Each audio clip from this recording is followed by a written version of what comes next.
different this time. I bought a sponge from a dollar store and I cut it up in strips. But until I'm using PVC, until I get the Wagtail clips, it'll look a little bit better than this.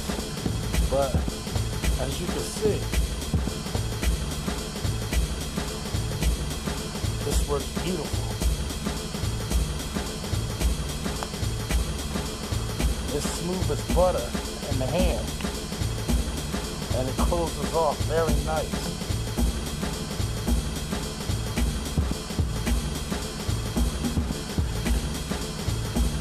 I like this. And it keeps the soap retention because it's a sponge. It keeps it in there in the mop, so you have optimal glide.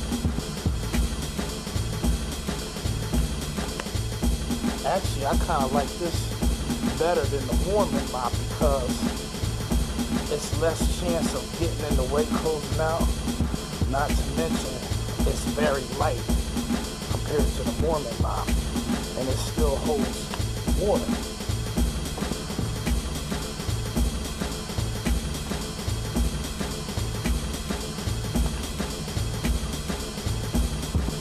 Man, this is alright.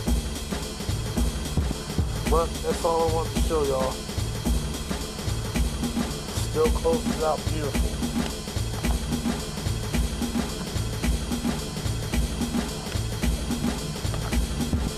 Closes out a lot better than the Mormon mop. Okay, I changed some things. I found these old clips. This works much better now. Much better.